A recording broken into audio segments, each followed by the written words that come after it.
Honestly, this was just another great game. I mean, it was another very good game from Jaylen Brown. I think he was the best player for the Celtics against Milwaukee. We really didn't touch up on that. Yeah. You can obviously Tatum hit the shot to win the game, but that shouldn't take away from the fact that Jaylen Brown was the best player on the court that night. And against the Nets, I mean, you can say the same thing. He had 27, 8 rebounds, 3 assists. His passing has gotten a lot better. Like he's like a pick and roll guy now. Like he's the ball handler. He's finding his open teammates. He's getting guys going. Even when the Celtics were down, he was still being aggressive, trying to drive to the basket, getting things going. I loved what I saw out of him. Unfortunately, it didn't too much to help the score. We still lost by 28, but Jaylen Brown really, he really stood out to me this game. And he stood out to me all season, but especially this game. Yeah. I feel like he is like, you gotta chalk him up right now as the most consistent player almost. Or yeah, I would say that. Yeah, the most. I'd argue that he's been the most even last year. I'd say he was the most true. consistent player because I mean, you look at the stats. You have to do a little deep dive, but he's only had a handful of games where he's scored less than 10 points last year, and like his percentages, like he's efficient. Like he's a go-to guy, and I think this year we're starting to realize, or Brad Stevens and the Celtics are starting to see, that Tatum isn't the only go-to guy on this team. Like we can count on Jaylen Brown to take late game shots in clutch situations. Like we can count on him to have the ball in his hands when, we need a bucket or we need anything. Like he's proved that, and it's only been 3 games, but like I'm loving what I'm seeing from Jaylen this year. I really am. And we talked about his predictions, right? When we pulled up your tweets there, Riley, and I think we had him, or you had him at like 24. Trying to find it now, but you had him at 24 points per game, about 23.5 or something like that.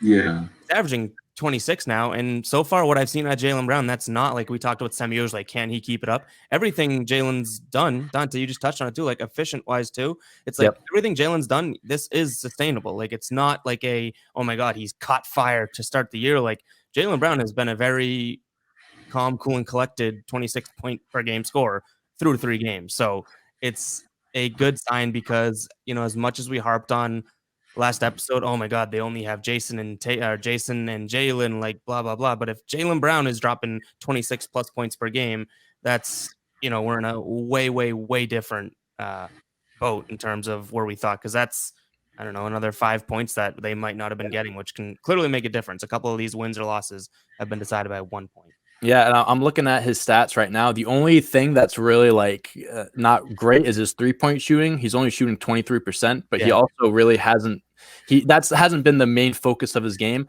Everything else, points 26, assists 3.7, blocks, steals, those are all career highs for him. He's shooting a career high for free throws, field goal percentage. Like he's having a very good, not just in one part, not just with the scoring or the assists that I'm saying, like all around, he's having a very great start to the year. If he can keep this up, like we talked about this, like Celtics fans, like, oh, we only have Jason and Jaylen on, like leading us, like we have Kemba hurt, like we only have Jaylen, Jason.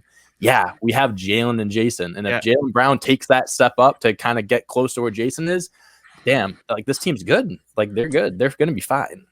Does this number surprise you? So you mentioned the 3-point percentage. I'm looking at his per game now. He's taking 2 less threes than he took last year. So good. Like, you know what I mean? Yeah, that's down, he's not shooting as much. He's taking 7 more 2-point field goals per game. That's fine. His mid-range game has been looking great. He's being aggressive. He's driving to the basket. Like if that's his strong suit, like I want him to be a good shooter. Like I obviously think he's better than the 23% 3-point shooter, but that doesn't have to be the primary focus. Like if he's open, like he wants to take those shots. He was taking some deep threes in the preseason. That's fine. Like he has the shot, take it. But if you can get to the basket or get to the line, whatever it is, like take advantage of that all day long. And even with the 23% from 3, I feel like I guess I'm focusing on the Milwaukee game. He had a couple just absolute clutch threes though, So it's like when he needed to make them, he's made them so far.